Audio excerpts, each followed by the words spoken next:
अस्सलाम वालेकुम नाज़रीन, प्रोग्राम एग्री बिज़नेस के साथ मैं हूं आपका मेज़बान जमशेद रिजवानी। नाज़रीन, इस सीज़न में कोरोना के बावजूद आम की एक्सपोर्ट ज़्यादा रही और रिकॉर्ड हुई है अब तक सबसे ज़्यादा। इस सीज़न में अच्छी पैदावार के बाद अब आइंदा सीज़न के लिए तैयारी क्या हैं और चैलेंजेस क्या हैं आम की पैदावार और फिर उसकी एक्सपोर्ट्स को बढ़ाने के हवाले से, यही हमारे आज के प्रोग्राम का मौजू है। और हमें ज्वाइन कर रहे हैं स्टूडियोज़ में, हमारे साथ मौजूद हैं प्रोफेसर डॉक्टर शफकत सईद साहब, जो डीन हैं फैकल्टी ऑफ एग्रीकल्चर ज़रई यूनिवर्सिटी मुल्तान में, और डॉक्टर तारिक मलिक साहब हैं हमारे साथ, जो मैंगो रिसर्च इंस्टीट्यूट मुल्तान से हैं, और मलिक एजाज अजवाना साहब हैं जो आम के काश्तकार भी हैं और एक्सपोर्टर भी हैं। तो सबसे पहले प्रोफेसर डॉक्टर शफकत सईद साहब, हम बात कर रहे हैं आम की पैदावार, अच्छी पैदावार के लिए, उसके बाद ज़ाहिर उसका जो एक्सपोर्ट पोटेंशियल है उसको कैसे एक्सप्लॉइट कर सकता है ग्रोअर, और हमारी इकोनॉमी पे और ख़ासकर इस खित्ते की जो इकोनॉमी है उस पर किस हद तक असर होगा पॉजिटिवली। लेकिन सबसे इम्पॉर्टेंट ये है कि आम की अच्छी पैदावार के लिए हमारे मसाइल इस वक्त क्या हैं और उसके लिए हम क्या पैदा कर रहे हैं। जी, बड़ी मेहरबानी, शुक्रगुजार हूँ कि आप लोगों ने बर वक्त जो है ना इस प्रोग्राम की जो डिस्कशन का आगाज़ किया, क्योंकि आप किसान जो है ना अब अगले मरहले में जा रहे हैं। इस वक्त जो टेम्परेचर है, हम यहाँ से स्टार्ट करते हैं कि अब हालात क्या हैं। जैसे कि आप देख रहे हैं कि टेम्परेचर डाउन होता जा रहा है। बिल्कुल सही है। हम अपना मुल्तान रहीम यार ख़ान के टेम्परेचर को लिंक करते हैं कोयटा के टेम्परेचर के साथ, क्योंकि वहाँ पे स्नोफॉल शुरू हो गई है। तो यहाँ पे कोहरा दूसरा दिन है, तीसरा दिन आज, तो कोहरा पड़ना शुरू हो गया है। जब कोहरा पड़ना शुरू हो जाए तो फिर किसान परेशान होता है। दो सूरत हाल बनी है। एक तो ये थी कि भी कोहरा अगर ना पड़ता तो बागात में से फूल निकलना शुरू हो गए थे। सही। टेम्परेचर इतना हाई था थोड़ा सा, तो वो भी हमारे लिए सूटेबल नहीं था। ये वक्त नहीं है फूल निकलने का। सही। अब कोहरा पड़ गया तो कुछ लोग इस वजह से भी सेटिस्फाइड हैं कि अब वक्त मिल गया है, बाग जो है ना अपनी नींद में चला गया है। तो वो जब फरवरी में जब ये टेम्परेचर बेहतर होगा तो उस वक्त जो है ना फिर हमें अच्छी प्रोडक्शन की जो है ना उम्मीद हम रखते हैं कि भी अच्छे हालात आएंगे। मगर इसके साथ साथ ये उन बागात के लिए जो बड़े हैं, अब बहुत सारे लोग इस वक्त छोटे नए बाग जो है ना लगा रहे हैं, उसकी भी हमें परेशानी है कि भी अब उसमें लोग क्या करें कि उसको किस अंदाज से जो है ना उसको मैनेज करें कि जो कोहरा पड़ रहा है इससे कैसे हमने बचाव करना है। तो इसके लिए हम तमाम किसानों को रिक्वेस्ट करेंगे कि वो बहुत सारे लोगों ने कर लिया है। अच्छा, जो हम अपने नाजरीन को आप एकेडमिकली जो बता सकें, ये कोहरा ग्रोअर को तो पता है, लेकिन एक आम आदमी जो पेशावर में बैठा है या कराची में है या लाहौर में है या शहरी, उनको कैसे आप समझाएंगे कि कोहरा भाई होता क्या है और इसको कैसे वो करेंगे, जस्ट एक उनकी इन्फॉर्मेशन के लिए, चीज़ों के लिए। ये बात है कि जब दर्जा हरारत कम होता है तो पौधे के ऊपर जो पौधे के अंदर पानी मूव कर रहा होता है, खुराक मूव कर रही होती है। जब जिस तरह बाहर बर्फ़बारी होती है, पानी के नमकियात जो है अपना वो बुखारात जो है वो बन जाते हैं बर्फ़ की सूरत में, इसी तरह पौधों के ऊपर भी जो गीलापन होता है, नमी जो होती है वो जम जाती है। सही। जब वो जम जाती है तो अंदर उसके पत्ते के अंदर भी जो पानी का सिस्टम है ना वो क्लॉट हो जाता है। बर्फ़ की वजह से वो डैमेज हो जाता है। जब वो डैमेज हो जाता है तो उसमें मूवमेंट रुक जाती है, वो पत्ते सूखना शुरू हो जाते हैं। सही। जब पत्ते सूखना शुरू हो जाएंगे तो आगे जो सीज़न में जहाँ से हमने जिन टहनियों से फल लेना था वो उस काबिल नहीं होगी। सही। तो कहने का मतलब ये है कि नाज़रीन को अगर हम बता सकें वो तो यही कि जून जुलाई में जो आप अगर अच्छा फल खाते हैं तो उसके लिए ज़रूरी है कि नवंबर दिसंबर में और जनवरी में नज़र रखें कि सर्दी कितनी पड़ रही है, नमी कितनी है, और उसकी वजह से आपका जो आम की फसल को इसी वक्त देखा जा सकता है कि अगर ज़्यादा कोहरा पड़ रहा है, ज़्यादा पानी पौधे में जा रहा है तो वो नुकसानदेह है। डॉक्टर तारिक मलिक साहब, आइंदा सीज़न में आप क्या देख रहे हैं जो मैंगो रिसर्च इंस्टीट्यूट की तरफ से इस वक्त अगर हम पहले जैसे छिड़ा है मौजू कोहरे का, क्या आपकी सजेशंस जाती हैं आम के काश्तकार को इस सीज़न में और इन दिनों में जब बहुत ज़्यादा गिरता है कोहरा जो आपके पौधे को नुकसान पहुंचा रहा है, आम के दरख्त को? जी, बहुत शुक्रिया रिजवानी साहब। सबसे पहले मैं आपका ममनून हूँ कि आपने मुझे अपने प्रोग्राम में बुलाया। कोहरे की बात को आगे लेकर चलूँगा। डॉक्टर साहब जिस तरह फरमा रहे थे कि जो शबनम होती है जब वो दर्जा हरारत बढ़ जाता है, कम हो जाता है एनवायरनमेंट का, तो नमी का तनासब हवा में बढ़ने लगता है। तो 12 डिग्री सेंटीग्रेड तक ये आलमोस्ट 100% पहुँच जाती है ह्यूमिडिटी। वो इससे जब टेम्परेचर नीचे गिरता है तो वो जो शबनम है, नमी है पत्तों पे या जहाँ पौधे के हिस्से हैं वहाँ जम जाती है। एक तो इस शक्ल में कोरा पड़ता है। दूसरा ये होता है कि जो उसमें सेल सैप होता है वो जमने लगता है सर, तो वो उसके क्रिस्टल बन जाते हैं। जब क्रिस्टल बनते हैं तो वो टिश्यू को वो तोड़ देते हैं। प्लांट सेल्स जो हैं वो टिश्यूज़ जो हैं वो टूट फूट का शिकार हो जाते हैं, जिससे पौधे का नुकसान होता है। अब क्योंकि सारा दिन सूरज की रोशनी पड़ रही होती है ज़मीन पर, तो रात को वो एमिट करती है सूरज की ज़मीन जो है, ठीक है।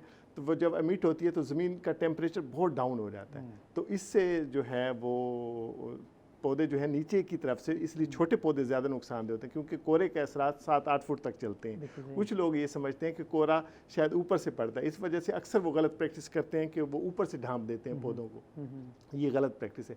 हालांकि ज़मीन ठंडी हो रही होती है, इस वजह से हम पानी रिकमेंड करते हैं कि इरीगेट आप कर दें ऑर्चर्ड को, ताकि जो खुश्क ज़मीन है वो जल्दी ठंडी हो जाती है, जल्दी गर्म हो जाती है। तो हमने जो एमिशन हो रही होती है रात को, हमने उसको रोकना है ताकि हीट एमिट ना हो और ज़मीन का दर्जा हरारत नॉर्मल हो जाए। तो हम इसके लिए यही प्रैक्टिसेस ग्रोअर्स को रिकमेंड करते हैं कि आप इरीगेट कर दें। और मुझे बहुत खुशी हुई है कि बहुत से ग्रोअर्स पहले ही इससे में जो है वो उन्होंने अपने ऑर्चर्ड्स को इरीगेट कर लिया हुआ है, आप आशी का इंतज़ाम कर लिया हुआ है। और इसके साथ साथ हम रिकमेंड करते हैं कि छोटे पौधों को आप जो लूपिंग्स हैं जिसको हम छापे कहते हैं वो उससे कवर कर दें। इसके साथ साथ प्लास्टिक शीट से भी कवर किया जा सकता है। ये चंद एक रिकमेंडेशन है जो जाती है और ग्रोअर्स कर रहे हैं अल्हम्दुलिल्लाह कर रहे हैं। हाँ, एजाज रिजवाना साहब, ऐसे ही है कि मैक्सिमम ग्रोअर्स ये कर रहे हैं या वाकई कुछ लोग लेट करते हैं या एक देसी अपने अंदाज में एक्सपर्ट्स की बजाय खुद तजर्बे करते रहते हैं? ज़्यादातर ग्रोअर्स क्या करते हैं? देखें जी, इसमें पहले तो मैं आपका शुक्रिया अदा करूँगा कि आपने ये मौजू उठाया है। इसमें यह है कि जिस तरह तारिक साहब ने बताई हैं चीज़ें, इनके साथ साथ एक और चीज़ है कि हमारे जो पुराने काश्तकार हैं वो बागों में ढेरियाँ लगा के पत्तों की, गोहे की, उसको धुआं देना कहते हैं। ये भी एक इसकी बड़ी कॉमन प्रैक्टिस है कि बागों में मुख्तलिफ़ जगह पे धुआं दिया जाता है कोरे के दिनों में, तो जिससे कोरे का इम्पैक्ट कम हो जाता है। इसके अलावा हमारे कई काश्तकार अपने ट्रेडिशनल प्रैक्टिस करते हैं कि वो चूने का स्प्रे कर देते हैं पत्तों के ऊपर, उससे भी कुछ ना कुछ बेहतरी आ जाती है। उसके अलावा जिस तरह तारिक साहब ने बताया कि प्लास्टिक शीट आप इस्तेमाल कर सकते हैं, प्लास्टिक शीट के लिए आपको एक कॉस्ट आती है। उसके अलावा किसान ये कर सकते हैं कि उनके पास खाद के जो कट्टू पड़े हैं वो पौधे के ऊपर चढ़ा के उसके ऊपर जिस तरह बताया कि ऊपर से खोल दें उसको और साइडों से उसको बंद कर दें। तो ये चीज़ें पानी लगाना, तो इन चीज़ों से पौधे को जो कोरे के असरात हैं उनसे बचाया जा सकता है। सही। अच्छा, आप जो बात कर रहे हैं डॉक्टर साहब, इत्तेफाक करते हैं कि ये जो प्रैक्टिसेस हैं आपने इनमें से कोई नहीं बताई, इनकी अपनी हैं, आप समझते हैं कि ये भी इसको भी आप रिकमेंड करते हैं? जी, इसमें से मैं एक बात से कॉन्ट्रडिक्ट करूंगा माजरत के साथ मलिक साहब से कि धुआं जो है ना वो हम रिकमेंड नहीं करते, स्मजिंग जिसे बोलते हैं। रिजवान साहब, इसमें ये होता है गो ये प्रैक्टिस कर रहे हैं, लेकिन मैं इस प्रोग्राम के तवज्जुह से ये पैगाम पहुंचाना चाहूँगा ग्रोअर्स को कि इसका कोई फ़ायदा नहीं है। एक तो ग्रोअर्स जो है वो रात के यानी पहले पहर ही वो कर लेते हैं, जबकि कोरा जो है लोएस्ट टेम्परेचर बिफोर डाउन हो रहा होता है, यानी सूर्य की रोशनी से चंद थोड़ी देर पहले। एक लेट आवर्स में करना चाहिए, एक तो सबसे पहले कर लेते हैं। दूसरा, इसका कोई फ़ायदा भी नहीं इस लिहाज से कि धुएँ के जो पार्टिकल्स हैं उनमें से जो मैंने आपको बतलाया कि हीट एमिट हो रही है वो आसानी से हो जाती है, यानी हमें ग्रीन हाउस इफेक्ट नहीं मिलता जो हमें रिक्वायर्ड होता है। और दूसरा इसका नुकसान ये होता है कि अगर हमने लेट आवर्स में रात के पिछले पैर में धुआं कर दिया तो वो एक क्लाउड जब बन जाएगा, सूरज की जब रोशनी पड़ेगी तो वो उसमें से गुजर जाती और उसमें से गुजर नहीं सकती, जिसको उस रोशनी ने पिघलाना, बर्फ़ को पिघलाना होता है, वो सूरज की रोशनी भी नहीं आ सकती, तो उल्टा नुकसान होता है। तो ये धुआं इस वजह से हम रिकमेंड नहीं। जी रजवाना साहब, इस तरह की प्रैक्टिसेस आप कैसे फिट कर पाते? ये तो एक जिस तरह हमारा एक रिवायती विजडम आ रहा है ना जी, ये उस विजडम का हिस्सा है। तो अभी डॉक्टर साहब ने जो बात की है मैं इसको गलत नहीं कहूँगा, मगर डॉक्यूमेंटेड इसके नफ़ा नुकसान अभी तक फार्मर को नहीं पहुंचाया गया। अगर इसका डॉक्यूमेंटेड नफ़ा नुकसान फार्मर को पहुंचाया जाए तो हो सकता है कि वो भी अपनी प्रैक्टिस में तब्दीली लाए और इस चीज़ से इज्तनाब करे, मगर अभी तक ये बड़ी पॉपुलर और कॉमन प्रैक्टिस है। अच्छा, पॉपुलर कॉमन प्रैक्टिस है, फोक विजडम के तहत रवायती तौर पे जो से कई नस्लों से लोग ये काम कर रहे हैं आम के, जैसे रजवाना साहब और उनकी फैमिली है, आप कर रहे हैं। डॉक्टर साहब, आप क्या कहते हैं कि ये जो प्रैक्टिसेस हैं इनका इम्पैक्ट, और अब जब साइंस एक दलील के साथ कहती है कि नहीं ये नहीं ऐसे है, तो फिर आप कैसे इनको ब्रिज करते हैं कि नहीं ये प्रैक्टिसेस इनको अपनी छोड़नी होंगी? देखें जी, पहली बात तो ये है कि ऑर्गेनिक मैटर है जिसको वो जलाते हैं, उसके हक में हम कभी भी नहीं होते कि वो एक खुराक है पौधे की, क्योंकि वो सारा उधर से इकट्ठा करते हैं वहीं पे जलाते हैं।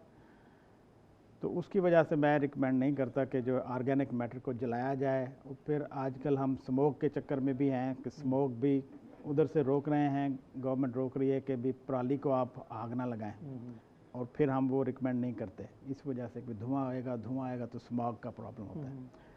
फिर जहाँ तक रजवाना साहब ने बड़ी अच्छी बात की कि छोटे पौधों को हम जो है ना ऊपर थैले जो है ना चढ़ा दें, जो बोरियां हैं प्लास्टिक की भी चढ़ा सकते हैं, और जो गट्टू है जो खाद वाले हैं वो भी चढ़ाए जा सकते हैं। उसमें एक बात का जस्ट हमने ख्याल रखना है कि आपने पौधे के ऊपर बिल्कुल उसको फिक्स नहीं करना, क्योंकि जब लो टेम्परेचर होता है तो गट्टू प्लास्टिक बहुत जल्दी जो है ना लो टेम्परेचर को ले लेता है, तो उससे भी बर्निंग हो जाती है अंदर ना।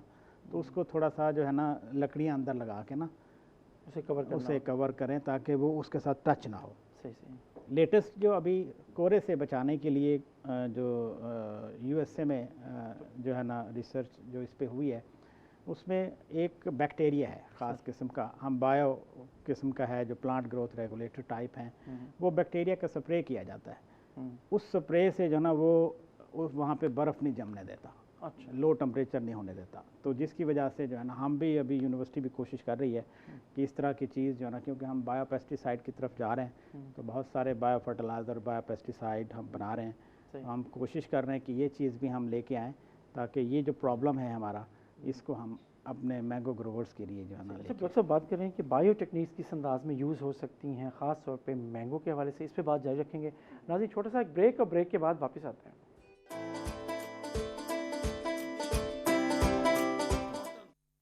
वेलकम बैक नाज़रीन, हम बात कर रहे हैं आम की आइंदा पैदावार के हवाले से अभी से जो अरेंजमेंट्स हैं और ये स्टेप्स हैं वो क्या लिए जा रहे हैं उस पर। और ब्रेक पे जाने से पहले डॉक्टर शफकत सईद साहब, आप बात कर रहे थे कि कुछ हम बायो टेक्निक के हवाले से हम प्रैक्टिसेस, नई प्रैक्टिसेस को हम ग्रोअर्स को आगाह कर रहे हैं। आप क्या समझते हैं कि इस स्टेज पर, जैसे आपने कोरे के हवाले से बताई, आप क्या समझते हैं कि किस हद तक गुंजाइश मौजूद है कि आप ऑर्गेनिक मैटर या बायो टेक्निक्स को ज़्यादा प्रैक्टिसेस को इस तरफ लेकर आएँ? सजेस्ट क्या करते हैं आप हम उसमें? देखें जी, अभी हम पैराडॉक्सिकल एग्रीकल्चर कहते हैं हम इसको, बहुत सारे लोग उस पर आ गए सर। उसमें ये है कि आप अगर प्लांट जो फ्लोर मैनेजमेंट हम उसको कहते हैं, फ्लोर मैनेजमेंट ये होता है कि आप जो ज़मीन है उसको खाली ना छोड़ें, उसके ऊपर आप कोई ना कोई ऑर्गेनिक मैटर डाल दें। मल्च हम उसको कहते हैं। मल्च ये होता है कि उसमें कोई पराली पड़ी है या दरख्तों के पत्ते हैं, कोई लकड़ियां हैं, कोई ऐसी चीज़ है जो आपके खेतों की है, वो आप उस पर डाल दें। या प्लास्टिक की मल्च कुछ लोग करते हैं, वो कास्टली पड़ती है, वो हम नहीं रिकमेंड करते क्योंकि हर फार्मर नहीं कर सकता। उससे ये होता है कि जिस तरह डॉक्टर साहब बता रहे थे कि ज़मीन का टेम्परेचर वो आपका प्रिजर्व रहता है, और उससे जो ना कोरे का इम्पैक्ट कम पड़ता है एज़ कम्पेयर टू अगर खाली ज़मीन पड़ी होगी तो उस पर कोरे का इम्पैक्ट ज़्यादा होता है। फिर ये होता है कि अंदर ज़मीन के अंदर एक नेचुरल माइक्रोराइज़ा हम उसको कहते हैं सर, हमने ज़मीनें तबाह कर दी हैं हल चला चला के, और उस पर फर्टिलाइज़र जो सिंथेटिक हैं ये डाल डाल के, अब वो प्रोडक्शन के काबिल इतनी नहीं रही। हम कहते हैं कि नेचुरल वे हो, उसमें अगर वो नेचुरल बैक्टीरिया फंगस वो डेवलप हो गए तो वो उसकी खाद की रिक्वायरमेंट को भी पूरी करती हैं, पानी की रिक्वायरमेंट को भी पूरी करती हैं, और कम पानी लगाना पड़ता है, और बाकी उसके अंदर इम्यूनिटी पैदा होती है। सही, वो टॉलरेट करते हैं बाहर के जो पौधे के अंदर जो एनवायरनमेंट है उनको। अच्छा डॉक्टर तारिक मलिक साहब, जैसे डॉक्टर शफकत सईद साहब ने बात की, अगर आप देखते हैं कि आपके जो इंस्टीट्यूट में ये जो प्रैक्टिसेस हैं और ख़ास तौर पर नई वैरायटीज़ के ऊपर और इस तरीके से मैनेज करने के हवाले से पौधे को, ये किस हद तक आपका इंस्टीट्यूट जो है इसको आगे लेके जा रहा है? और फिर हम बात यकीनन जानना चाहेंगे कि आपके इंस्टीट्यूट में नई वैरायटीज़ पर क्या काम हो रहा है? जी रिजवान साहब, सबसे पहले नई वैरायटीज़ का मैं आपको बताऊं कि इसके 3 एक तरीके होते हैं कि हमारा ये मैंडेट भी है MRI का कि हमने नई वैरायटी इवॉल्व करनी है। सबसे पहले हाइब्रिडाइजेशन, क्रॉसिंग से हम डिज़ायर ट्रेट्स जो हैं वो उनको क्रॉस कर देते हैं मुख्तलिफ वैरायटीज़ की, और दूसरा जो है वो सिलेक्शंस हैं कि हम नेचुरल सिलेक्शंस जो भी कुदरत ने बनाई हैं वैरायटीज़ हम उनको सिलेक्ट कर लेते हैं, जितनी भी आम मौजूदा वैरायटीज़ हैं प्रीवेलिंग, जी डॉक्टर साहब। All these are selections. उसके बाद इंट्रोडक्शन है, हम दूसरे मुल्कों से उसको ला करके उसको एक्लेमेटाइज़ किया जाता है, फिर रिकमेंडेशन दी जाती हैं। तो हाइब्रिडाइजेशन के हवाले से मैं ये कहना चाहूँगा, हमने 3 वैरायटीज़ बनाई हैं, सर आलीशान, रूहान और हसान, लेकिन वो ग्रोवर्स में इतनी वो अपनी जगह नहीं बना सकी। वो अच्छी वैरायटीज़ हैं, लेकिन जो हमारी सिलेक्शन है, प्रॉमिसिंग सिलेक्शंस हैं, उनमें 2 वैरायटीज़ बहुत अच्छी हैं, एक चनाब गोल्ड और एक अजीम चौंसा, जिसको आम ज़ुबान में अजीम चौंसा को रट्टे वाला भी कहा जाता है और चनाब गोल्ड को हम लेट सिंधड़ी भी कहते हैं। तो ये बहुत अच्छी वैरायटीज़ हैं, इसकी हम रिकमेंडेशन भी दे रहे हैं और ये हमारे यहाँ रजिस्ट्रेशन के मराहल में भी गुजर रही हैं। ये आपकी अपनी हैं, आपके इंस्टीट्यूट की हैं या प्राइवेट लोगों को आपने इनकरेज किया है, उनको गाइड भी किया है? नहीं, रिजवान साहब मैंने आपको बताया ना, ये ग्रोअर्स की फील्ड में थी, हमने जाके इनको स्टडी के सिलेक्ट की, फिर हमने इस पर ट्रायल शुरू कर दिए और इसकी जितनी भी रिक्वायर्ड स्टडीज़ होती हैं वो हमने कंप्लीट कर ली हुई हैं और ये अब रजिस्ट्रेशन के मराहल में, यानी ये इस मराहल से गुजर के ही, क्योंकि एक ये पब्लिक इंस्टीट्यूट है तो ग्रोअर जो है वो इस पर ट्रस्ट करते हैं, तो हमारी तरफ से जो रिकमेंडेशन जाएंगी ग्रोअर उसको अडॉप्ट करेंगे। अच्छा, जो रवायती काश्तकार हैं जैसे रजवाना साहब बैठे हुए हैं, अच्छा ये लोग या इनके बाप दादा मुख्तलिफ वराइटीज़ पर तजर्बे भी करते रहे हैं और वराइटीज़ बहुत सी मार्केट में भी हैं और उनके नताइज भी उन्हें मिले हैं और उसको देख रहे होते हैं। तो रजवाना साहब, ये जो तजर्बात हैं उसमें किस हद तक आप जो सरकारी रिसर्च इंस्टीट्यूट्स हैं उनके साथ राब्ते में रहते हैं, अपना तजर्बा उनसे शेयर करते हैं, या अपनी जैसे वैरायटी बता रहे हैं कि जी ये तजर्बा ज़ाहिर है ग्रोवर्स ने किया, हमने उसको चेक किया टेक्निकली और फिर हमने समझा कि वाकई ये ऐसी वैराइटीज़ हैं जिनको और इम्प्रूव किया जा सकता है, ये तो जो तजर्बा है आप समझते हैं बहुत से काश्तकार अब भी जारी रखे हुए हैं? देखिए, इसमें बहुत ज़्यादा सब्र आजमा प्रैक्टिस है ये। कोई भी वैरायटी अगर आप उसके ऊपर काम कर रहे हैं, डॉक्टर साहब क्योंकि काम करते रहे हैं, तो 1-2 साल या 4-5 साल का प्रोसेस नहीं है, इसके ऊपर नस्ल का टाइम लग जाता है। कम से कम 10 से 15 साल एक वैरायटी को बनाने में और उसकी जो प्रोज एंड कॉन्स हैं उनको एवेल्यूएट करने में इतना टाइम लग जाता है। तो इनकी तरफ से बहुत सारा काम हो रहा है। उसके अलावा जो हमारे पुराने ग्रोवर्स थे अपने शौक़ के हिसाब से वो ये तजर्बात करते रहते थे। सिंध में काफ़ी ग्रोवर्स हैं जो इस तरह के तजर्बात करते रहे हैं। इसी तरह मुल्तान में मेरे अपने वालिद साहब इस तरह का काम करते रहे हैं और उन्होंने चंद एक वैराइटीज़ इंट्रोड्यूस भी कराई हैं जो कि मार्केट में बहुत अच्छा उन्होंने अपना जगह बनाई है। उसमें एक वैरायटी का नाम फैज़ करीम है, उसको मुख्तसर करके FK भी कहा जाता है। तो उसके अलावा हमारे एक पुरानी वैरायटी चल रही है रटोल 12, वो भी इसी तरह की वैरायटी है जो कि उन्होंने अपने ज़ाती तौर पे काम करके प्रोड्यूस की हैं। उसके अलावा जिस तरह अभी इन्होंने बताया कि नई वैरायटी आई है चनाब गोल्ड या अजीम चौंसा, और ये सिलेक्शन है जो अल्लाह ताला की तरफ से, कुदरत की तरफ से हमें इनाम दिया गया है। इसी में हमारा सफ़ेद चौंसा है, काला चौंसा है, ये भी सिलेक्शन आई हुई है। बाय नेचर लोगों ने इनको पसंद किया, उनके बागों में ये वैरायटियाँ उगी, उन्होंने इसके फल को देखा, एवेल्यूएट किया और उनको लगा कि इनमें अच्छा पोटेंशियल है। वो उन्होंने फिर मार्केट की और वो मार्केट में एक्सेप्टेंस लेती गई और आज वो हमारी मार्केट में 50% से ज़्यादा इन वैरायटियों का होल्ड है। सही सही। तो ये एक मुसलसल अमल है जो जारी रहता है, ये रुकता नहीं है। आज कुछ वैरायटियाँ हैं, अगले 5-10 साल में कोई और वैरायटियाँ होंगी, अगले 10-15 साल से बाद और वैरायटियाँ आती रहेंगी और ये अमल चलता रहेगा। सही, आप कह रहे हैं कि ये चलता रहता है और चल रहा है। जी डॉक्टर साहब, ये जो आपको सपोर्ट है आपके रिसर्च इंस्टीट्यूट को, आपकी यूनिवर्सिटी को, जो पुराने रवायती और नस्ल दर नस्ल आम के बाग को देख रहे हैं, वो भी एक कंट्रीब्यूट कर रहे हैं। बहुत ज़्यादा। आप समझते हैं कि ये जो कंट्रीब्यूशन है ये काफ़ी रिच है और आप पोटेंशियल भी उनमें देखते हैं? बिल्कुल है इसमें। अभी हम रिसेंटली हामिद खान दुरानी एक हमारे बहुत अच्छे मैंगो ग्रोवर थे, फौत हुए पिछले साल। अब उनके बाग में 200 से ज़्यादा वैरायटीज़ हैं और हम क्या कर रहे हैं कि इन तमाम वैरायटीज़ जो फार्मर के पास ऐसी वैरायटीज़ हैं जो कमर्शियल लेवल पे नहीं हैं मगर फ्यूचर में किसी वक्त रिसर्च में काम आ सकती हैं, तो हम वो ब्लॉक बना रहे हैं यूनिवर्सिटी में, ताकि वो तमाम किस्म की वैरायटियाँ यूनिवर्सिटी में एक जगह पे ब्लॉक में मौजूद हों। किसी को किसी वक्त भी, किसी साल भी अगर उनकी ज़रूरत पड़ती है, क्योंकि अब हमारे फार्मर कमर्शियल ज़्यादा हो गए हैं, वो चंद वैरायटियाँ रख रहे हैं, बाकी वैरायटियाँ जो है ना, जो पहले दौर होता था कि भी किसी के पास 50 हैं, किसी के पास 30 हैं, किसी के पास 40 हैं, अब वो नहीं है। वो कहते हैं 5-6 वैरायटियाँ जो कमर्शियल हैं वो मैं लगाऊं ताकि मुझे उससे मुनाफा हो, बाकी वैरायटी रखने का मुझे फ़ायदा कोई नहीं है। तो हम वो चीज़ें इकट्ठी कर रहे हैं। हम अपना यूनिवर्सिटी में एक ब्लॉग बना रहे हैं और वो वैरायटियाँ जो ट्रेडिशनल, पुरानी, कोई नई, कोई और आ रही हैं जो क्रॉसिंग हो रही है, और यूनिवर्सिटी भी चाह रही है मैंगो रिसर्च स्टेशन के साथ मिलके, मैंगो रिसर्च इंस्टीट्यूट के साथ मिलके, जो जिद्दत है उसमें मॉलिक्यूलर लेवल पे आइडेंटिफिकेशन है, उसकी आगे कोई क्रॉसिंग के बाद उनके करेक्टराइजेशन है, तो उस पर हम मिल के मैंगो रिसर्च इंस्टीट्यूट और मैंगो रिसर्च स्टेशन के साथ मिल के हम काम कर रहे हैं, ताकि एक तो हम अपना जो विरसा है उसको हम एक जगह पे प्रिजर्व कर लें, ताकि वो हर आने वाला देख सके कि ये वैरायटी के करैक्टर क्या हैं, क्योंकि यूनिवर्सिटीज़ या रिसर्च इंस्टीट्यूट बेहतर अंदाज से उसको संभाल सकते हैं फार्मर के निस्बत। अच्छा, आपने बात करें 2 वैरायटीज़ की बात जिक्र आया, जनाब गोल्ड का और अजीम चौंसा का। आप समझते हैं कि डॉक्टर साहब कि इनका जो शेयर है मार्केट में, अब ग्रोअर भी ये समझता है कि उसे वो वैरायटी, जैसे डॉक्टर साहब ने बात की, जिसमें उसे मुनाफा मिले और वो एक्सपोर्टेबल हो, ज़्यादा पोटेंशियल रखती हूँ। ये जो वैरायटीज़ हैं जिनका आपने मेंशन किया और चीज़ें की, आप समझते हैं कि जो आप जिन पे काम कर रहे हैं, एक्सपोर्ट पोटेंशियल को आप और बढ़ा सकते हैं इन वैरायटीज़ के, और आने वाले दिनों से मुराद महीने और साल की बात हो रही है, आप समझते हैं कि ये वैरायटीज़ यकीनन एक्सपोर्ट को में काफ़ी इजाफा कर सकती हैं? जी बिल्कुल रिजवान साहब, इसमें ये एक्सपोर्ट के एतबार से ना सप्लाई चेन को हमें देखना होगा। सप्लाई चेन विंडो जो है हमारी, उसमें गैप था।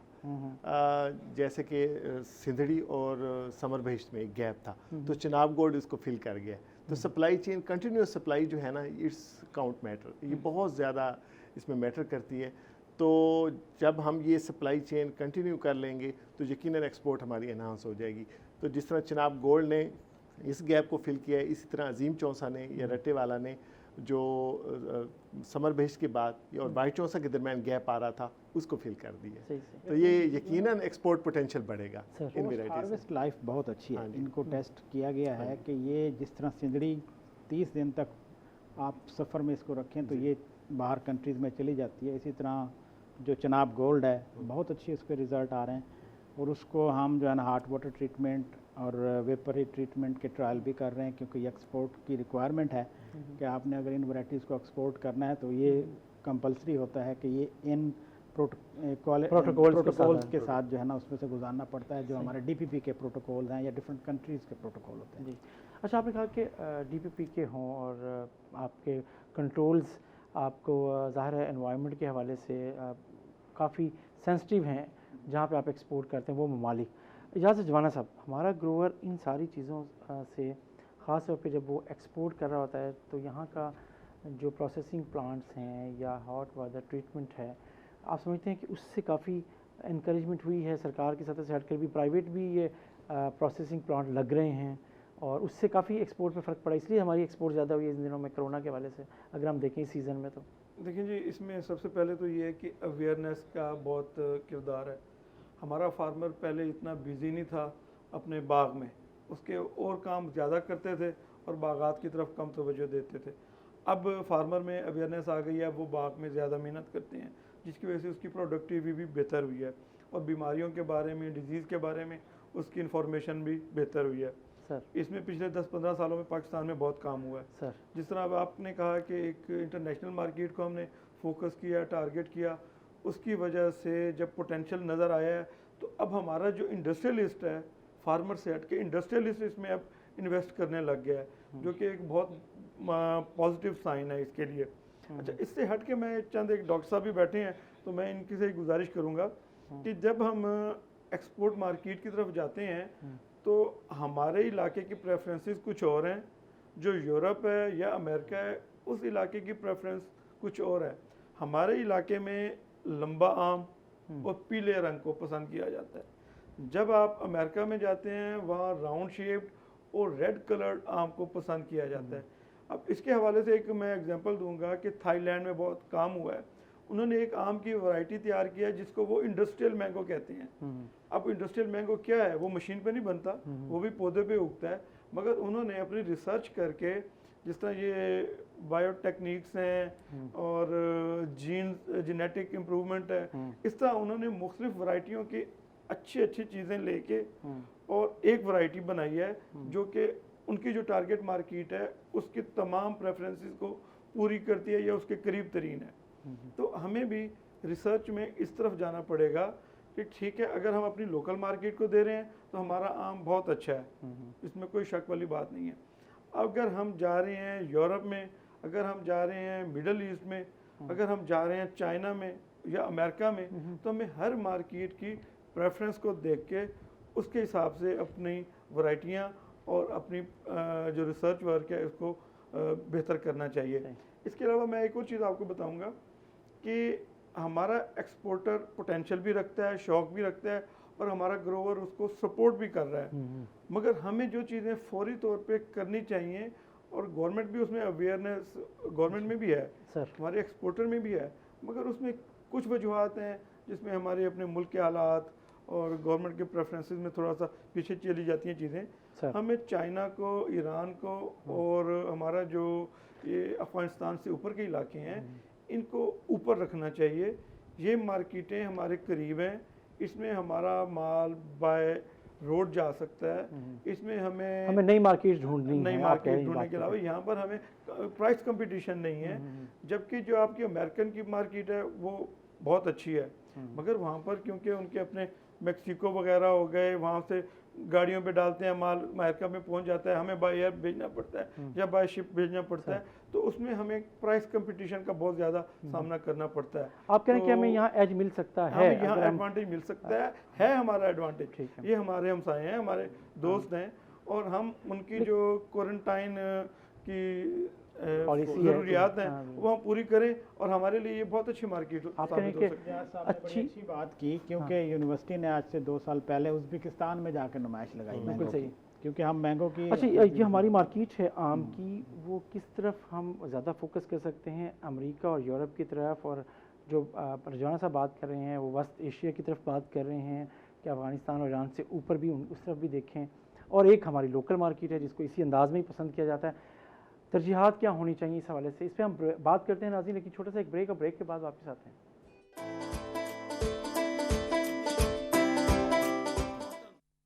वेलकम बैक नाज़रीन। ब्रेक पे जाने से पहले मलिक एजाज रजवाना साहब ने एक अहम बात की कि हमें अपनी एक्सपोर्ट के हवाले से तरजीहात का तयन करना होगा कि हमारी मार्केट कौन सी है और वहाँ कौन सी वैरायटी पसंद की जाती है। यूरोप की और है, फॉर ईस्टर्न कंट्रीज़ की और हैं, यूएई की और है, सऊदी अरब की और है, अफ़गानिस्तान और ईरान से ऊपर और है, वेस्ट एशिया की और है।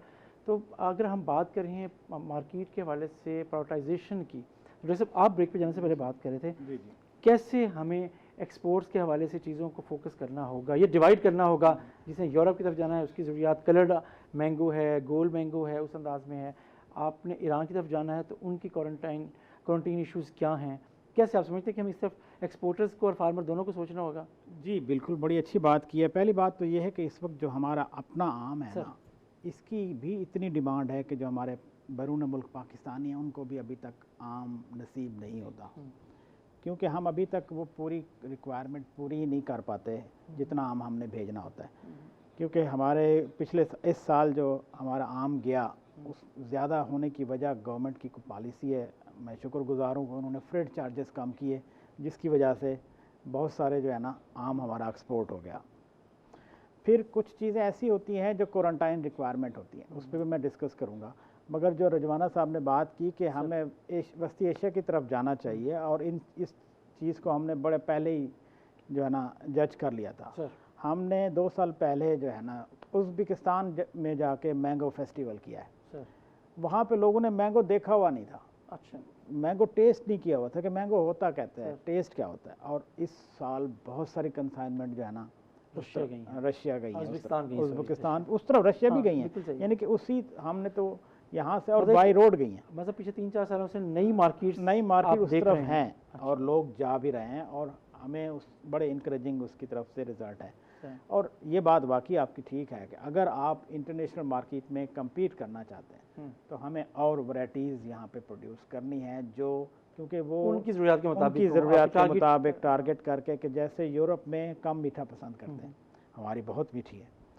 बहुत सारे लोग जब वो खाते हैं वो भी पसंद करते हैं, मगर ज़्यादातर नहीं, क्योंकि उनका टेस्ट डेवलप हो चुका है, या वो जिस तरह शेप को पसंद करते हैं, रिजवाना साहब ने कहा।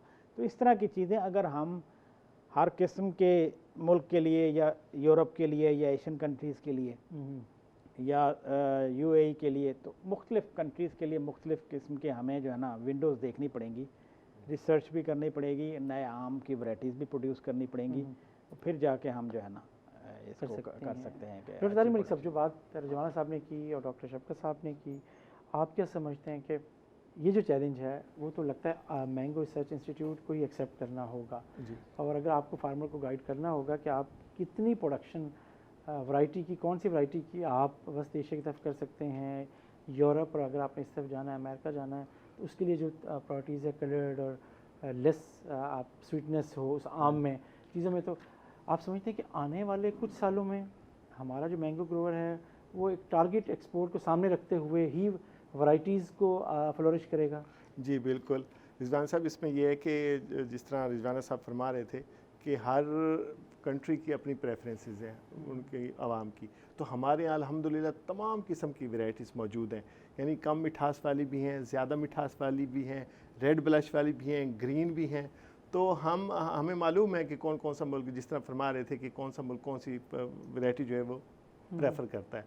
तो यकीनन अब ज़्यादातर जो हमारे एक्सपोर्ट हो रहा है वो हम यूरोप में हो रहा है या मिडल ईस्ट में हो रहा है। अब जो हमारे टारगेट्स नेक्स्ट होने चाहिए वो यूएसए है, चाइना है, ऑस्ट्रेलिया है, साउथ अफ्रीका है और ये वेस्ट एशिया, ये हमारे यकीनन टारगेट्स और न्यू मार्केट्स होनी चाहिए।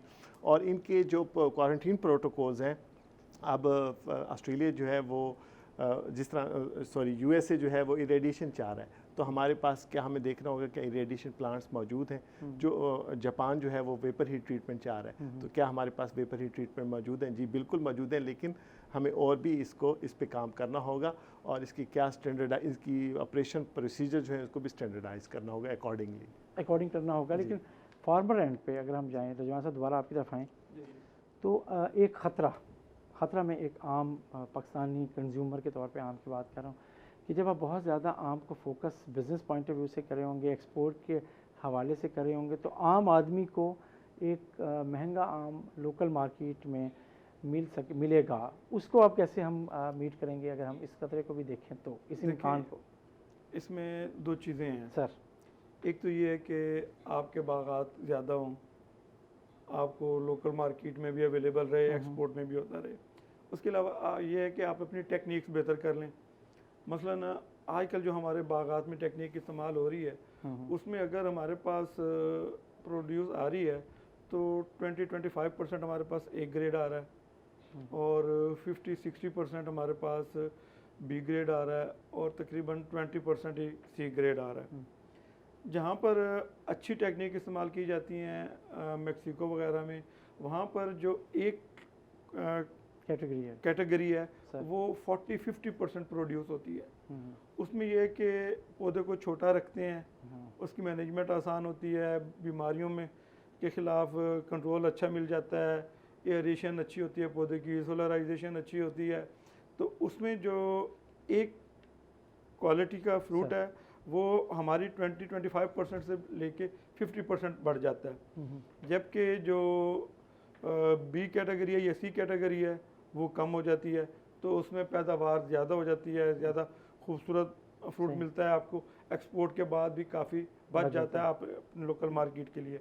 इसके अलावा मैं आपको एक और चीज़ अर्ज़ करूँ कि हमारी जो प्रोडक्शन है वो तकरीबन 18 लाख टन है, जिसमें से हमारा एक्सपोर्ट कितना हो रहा है 1.5 लाख टन, 2 लाख टन, इससे ज़्यादा हम एक्सपोर्ट में अभी तक नहीं जा सके। तो मैं आवाम को कहूँगा कि खातिर जमा रखें, आपको अच्छा आम, क्वालिटी का आम मिलता रहेगा और हमारा फार्मर भी इस काबिल है और हमारे रिसर्च इदारे भी काम कर रहे हैं कि हमारी प्रोड्यूस भी इंक्रीज़ हो और क्वालिटी भी इंक्रीज़ हो, हमारा जो एक्सपोर्ट है वो बढ़े, अर्निंग भी बढ़े और आवाम को भी आम अच्छी क्वालिटी में मिलता रहे इंशाल्लाह। अच्छा, हमने बड़ी बात की आम के पोटेंशियल और उसके एक्सपोर्ट के हवाले से जो हम इम्कानात देख रहे हैं, लेकिन हम इस सारी अच्छी जो तस्वीर है उसमें एक उस वक्त धुंधला सकती है अगर हम फ्रूट फ्लाई और बोरर पर अगर हमने फोकस ना किया। तो ये जो बड़े चैलेंजेस आ रहे हैं डॉक्टर साहब, आप समझते हैं कि आने वाले दिनों में आने वाले अरसे में क्या हमारा ग्रोअर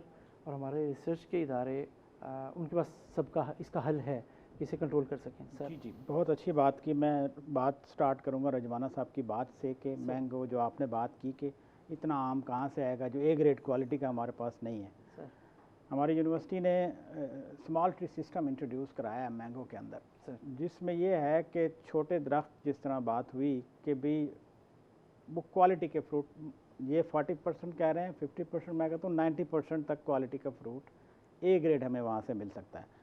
और 1 एकड़ में से जहाँ पे आज तक हमारी जो प्रोडक्शन आती है वो 300 मन 400 मन तक आती है। उस सिस्टम में जाने से हमें 1000 मन तक भी जो है ना हमारी प्रोडक्शन आ सकती है। और उस प्रोडक्शन को हम अगर ए ग्रेड हमारे पास मैक्सिमम फ्रूट होगा तो हम मैक्सिमम एक्सपोर्ट भी कर सकते हैं। बात रही अब एक्सपोर्ट करने से पहले फ्रूट फ्लाई का मसला। अब फ्रूट फ्लाई को कैसे कंट्रोल करें, वो वाकई बहुत बड़ा प्रॉब्लम है हमारे कंट्री में।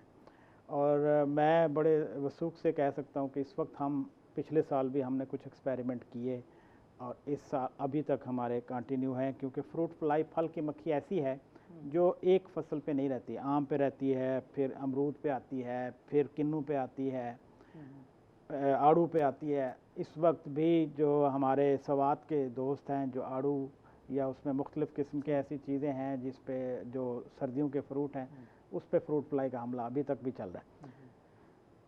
अब करना क्या है, उसका तरीक़ाकार क्या है? अगर हम स्प्रे करते हैं तो हमारे आम के अंदर इंसेक्टिसाइड के असरात आते हैं, तो वो हमारे लिए डेंजरस हैं। 2 काम हम कर रहे हैं जो हमें बड़े अच्छे उसके रिज़ल्ट मिल रहे हैं। एक तो हम बायोपेस्टिसाइड लेके आ रहे हैं। बायोपेस्टिसाइड वो हमने यूँ करना है कि ज़मीन के अंदर उसको दे देना है। फ्रूट फ्लाई जब ज़मीन के अंदर आती है प्यूपेशन के लिए तो वो वहीं पे मर जाएगी, उसकी अगली जनरेशन वो आगे चल नहीं सकेगी, मल्टीप्लाई नहीं होगी। एक और सिस्टम हमने डेवलप किया है जिसको हम कहते हैं कि कीमोस्टेलेंट बेट हमने बनाई है। एक खुराक है, वो मक्खी आके उस खुराक को खाएगी, खाने के बाद वो स्टीराइल हो जाएगी। स्टीराइल वो अपने बच्चे उसमें से अंडों में से बच्चे उसके नहीं निकलेंगे, तो वो उसकी अगली जनरेशन आगे नहीं चल पाएगी। तो ये 2 सिस्टम है जिसमें हम कॉन्फिडेंट हैं कि आने वाले वक्त में हम कोई ऐसे प्रोडक्ट मार्केट में दे सकेंगे जो इंडस्ट्री फिर आगे उसको मल्टीप्लाई ज़ाहिर उसने करना है। हमने तो रिसर्च किया है तो इस पर कुछ टाइम लग जाएगा, मगर हम ज़ाहिर है 2-3 साल तो कम से कम लगेंगे हमें, क्योंकि अभी तो हम रिसर्च के एंड अभी स्टार्ट हुआ है, फील्ड में हमने स्टार्ट किया, पहला साल है। 1 साल हम और करेंगे, फिर हमारी जो गवर्नमेंट की जो होती है कि ये हम फिर आगे इंडस्ट्री को हम इसको इन्वॉल्व करते हैं, प्राइवेट सेक्टर को। इंडस्ट्री ने फिर मास प्रोडक्शन करनी होती है, फिर सेल में लेके जाते हैं उसको। तो इसको 2-3 साल इसके ऊपर काम हो रहा है। इसके ऊपर काम हो रहा है और बड़े उम्मीद है। फ्लाई पे बात हो गई तो एक बोरर, जी, वो भी काफ़ी डेंजरस है ख़ास तौर पे फ्रूट्स के हवाले से और ख़ास तौर पे फिर आम के हवाले से। डॉक्टर तारिक मलिक साहब, बोरर का कोई हल है? जी बिल्कुल, इस पे हमने भी काम शुरू किया हुआ है विद दी कोलैबोरेशन ऑफ मंसूआ। डॉक्टर साहब भी उसमें शामिल हैं उस टीम में। यकीनन इसका हम हल तलाश कर रहे हैं, लेकिन सबसे पहले ये है कि हमने इसके लाइफ साइकिल को देखना है और स्पीशीज़ आइडेंटिफाई करनी है। अभी इस प्रोग्राम से पहले मैं आपको बतला भी रहा था कि ये हमने 3 स्पीशीज़ इसके आइडेंटिफाई कर ली हैं। हालांकि नॉन स्पीशीज़ सिर्फ एक ही थी, लेकिन अभी हमारे पास 3 स्पीशीज़ आइडेंटिफाई हो गई हैं। अब इसका हमने लाइफ साइकिल स्टडी करना है। सर-ए-दस्त ये है कि एट द मोमेंट हमारे इन हैंड जो रिसर्च है ये है कि जो इसके अल्टरनेट होस्ट मौजूद हैं ये वीड्स पर मौजूद रहती है। मालफाउंड पेनिकल्स जो हैं बटूर वाली शाखें उस पर रहती है जहाँ से ये फ्रूट पे अटैक करती है।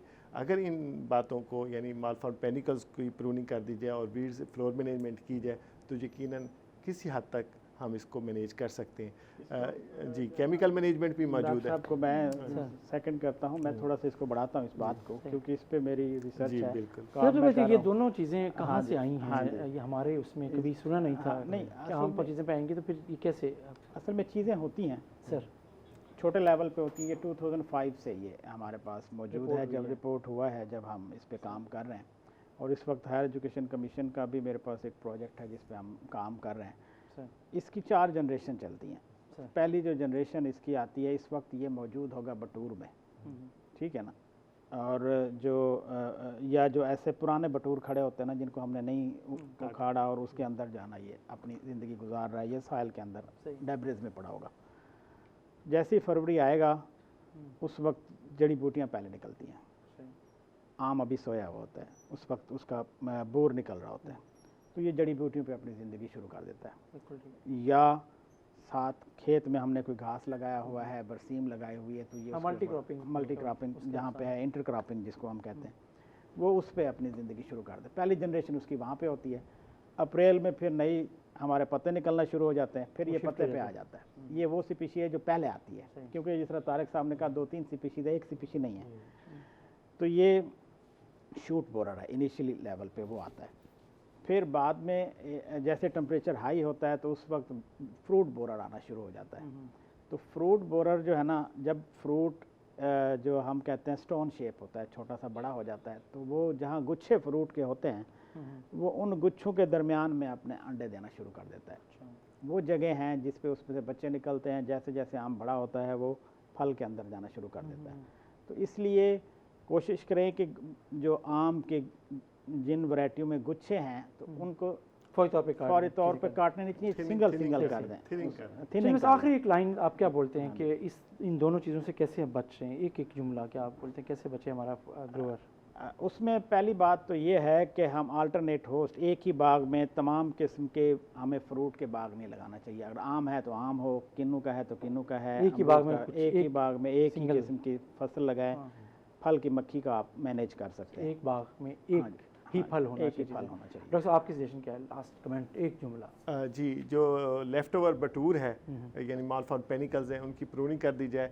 और साथ साथ जिस तरह जब वो डेवलप हो रहा होता है, जब बटूर ज़ाहिर हो जाता है मौसम बहार में, उस वक्त भी उसकी प्रूनिंग कर दी जाए ताकि वो हाइबरनेट ना हो सके। एजाज रिजवाना साहब कैसे समाप्त करेंगे इस सारी डिस्कशन को? मैं सब पहले तो इसमें एक ऐड करूँगा, डॉक्टर साहब की गुजारिश पेश करूँगा कि मैंने इस साल ऑब्ज़र्व किया है कि फ्रूट बोरर ने जामन के पौधे पे भी अटैक किया है और जामन को इसने बहुत ज़्यादा अपने लिए होस्ट के लिए इस्तेमाल किया है। आम के बाद जितना ज़्यादा इसने जामन को अटैक किया है, किसी और चीज़ को नहीं किया। तो उसके बाद मैं ये कहूँगा कि इसमें ज़्यादा जो फ्रूट फ्लाई और बोरर है, इन्होंने अपनी गुजारिशात सिफारिशात पेश कर दी, केमिकल कंट्रोल भी बता दिए, दूसरे बायोलॉजिकल कंट्रोल भी बता दिए। इसमें अब ज़रूरत है कि फार्मर जो है वो आगे आए और वो जिस तरह इनकी रिकमेंडेशंस हैं, इन रिकमेंडेशंस को फॉलो करे।